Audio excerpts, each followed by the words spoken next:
Exercise 8.3 question 1 express the trigonometric ratio sine A sec A and tan A in terms of cot A. मतलब sine A sec ए और ten A इन सबको change करना हमारे लिए है cot ए में।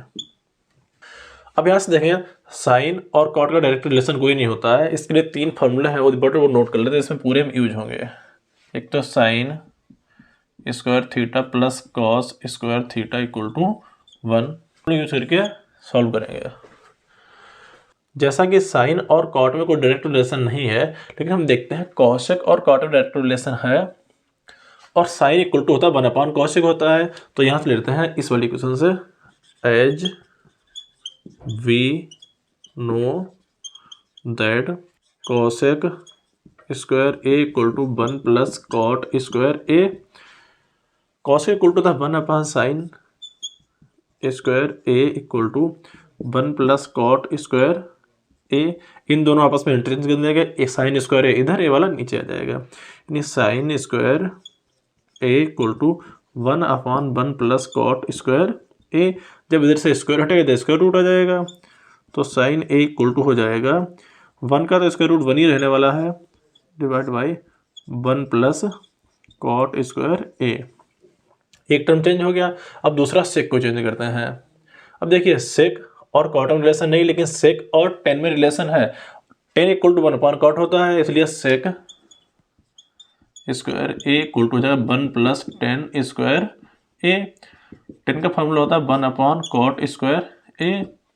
LCM ले लेंगे, कॉट स्क्वायर ए, ये कॉट स्क्वायर ए प्लस 1, ये सेक स्क्वायर ए चल रहा है। जब सेक ए लेंगे तो स्क्वायर रूट पूरे पर आ जाएगा, इसको लिख लेंगे 1 plus cot square A divide by cot square ए।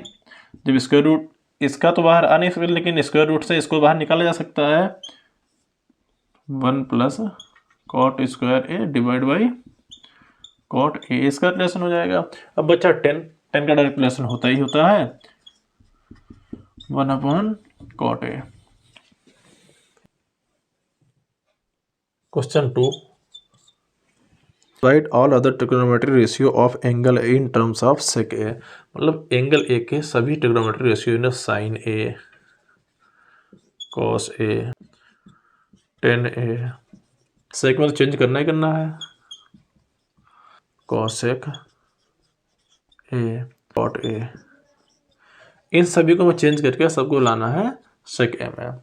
जैसा कि हम जानते हैं साइन और सेक में डायरेक्ट कोई रिलेशन नहीं होता है, लेकिन साइन और कॉस का रिलेशन होता है। कॉस इक्वल टू फॉर्मूला होता है 1/sec होता है, क्योंकि आपको पता है साइन इक्वल टू होता है 1/cosec, कॉस इक्वल टू होता है 1/sec और टेन इक्वल टू होता है 1/cot।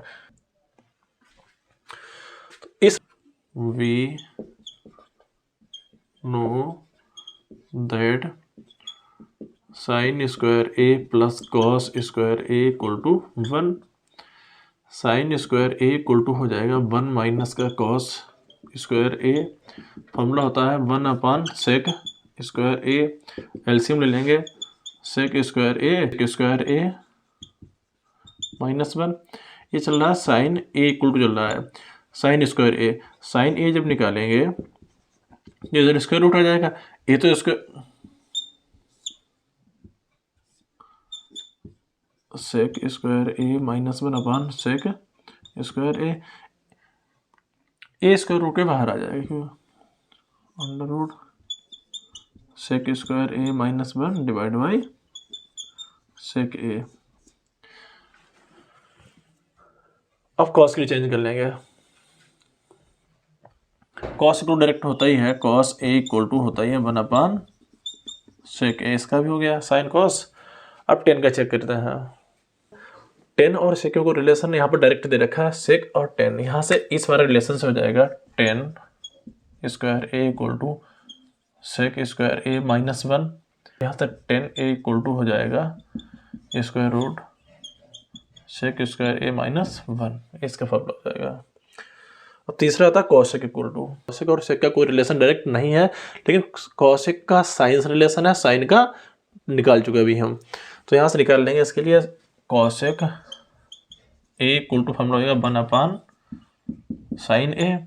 साइन ए आपने जस्ट अभी निकाला है, इस वैल्यू के लिए हम यहाँ यूज कर लेंगे, यानी कॉसेक ए इक्वल टू हो जाएगा 1 हो जाएगा square root sec square A minus 1 sec A हो जाएगा sec A divide by under root sec square A minus 1। अब बचा है cot A. Cot equal to formula था कॉस अपॉन साइन, कॉस को भी निकाल चुके हैं और साइन को भी निकाल चुके हैं, यानी cot A equal to formula होता है cos A upon sine A. इस फॉर्मूले से कॉस की वैल्यू निकालिए 1 सेक ए, साइन की वैल्यू जब लिखें sec A divide by square root sec square A minus 1, इस सेक से वाला सेक कैंसिल हो जाएगा, बचेगा 1 square root sec square A minus 1, इसका आंसर हो जाएगा।